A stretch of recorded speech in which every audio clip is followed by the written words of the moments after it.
நண்பர்களே, நீங்கள் பார்த்து கொண்டிருப்பது நான் மிக கடுமையாக உழைத்து கஷ்டப்பட்டு உருவாக்கிய தோட்டம். இந்த 2 ஏக்கர் தோட்டத்தில் தென்னங்கன்றுகள் வைத்துள்ளேன். இவை இல்லாமல் ஒரு 100 எலுமிச்சங்கன்றுகளும் வைத்துள்ளேன்.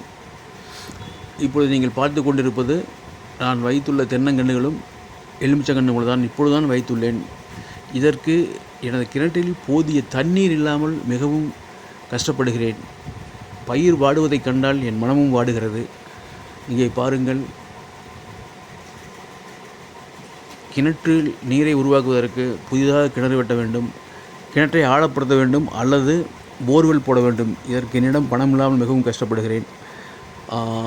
இதை பார்க்கும் நண்பர்கள் எனக்கு நிறைய ஷேர் லைக் செய்தால் யூடியூப்பிலிருந்து கொஞ்சம் பணம் கிடைப்பதற்கான வாய்ப்பு உள்ளது. ஏற்கனவே எனக்கு 1,30,000 சப்ஸ்கிரைப் வந்தும் எனக்கு மானிட்டைசேஷன் கிடைக்கவில்லை.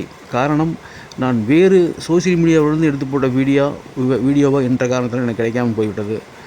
இனி வரும் காலங்களிலாவது எனக்கு ஆதரவு கொடுத்து எனக்கு நிறைய சப்ஸ்கிரைப் வியூவர்ஸ் கிடைக்க செய்யுங்கள்.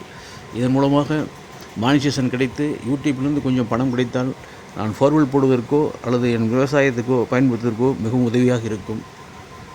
நன்றி நண்பர்களே, நீங்கள் கண்டிப்பாக செய்வீர்கள் என்று உறுதியாக நம்புகிறேன்.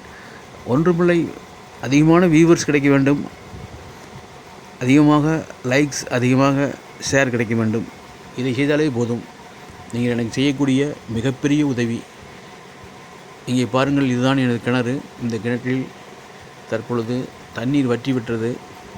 மழை சரியாக பெய்ந்தால், குளத்தில் தண்ணீர் நிறைந்தால் இந்த நிலை வந்திருக்காது. மழை இல்லாத காரணத்தினாலும் குளத்தில் தண்ணீர் இல்லாத காரணத்தினாலும் நிலத்தடி நீர் குறைந்து விட்டது. இதன் காரணமாகவே கிணற்றில் தண்ணீர் வற்றிவிட்டது. இதை சரி செய்ய ஒன்று கிணற்றில் ஆழப்படுத்த வேண்டும் அல்லது அருகில் போர்வெல் போட்டு கிணற்றில் தண்ணீரை விட வேண்டும்.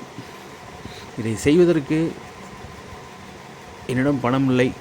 ஆகவே நீங்கள் தயவுசெய்து லைக் ஷேர் செய்து வியூவர்ஸ் அதிகமாக பாருங்கள், பார்த்து உதவுங்கள், மானிட்டைசேஷன் கிடைக்க உதவுங்கள். நன்றி.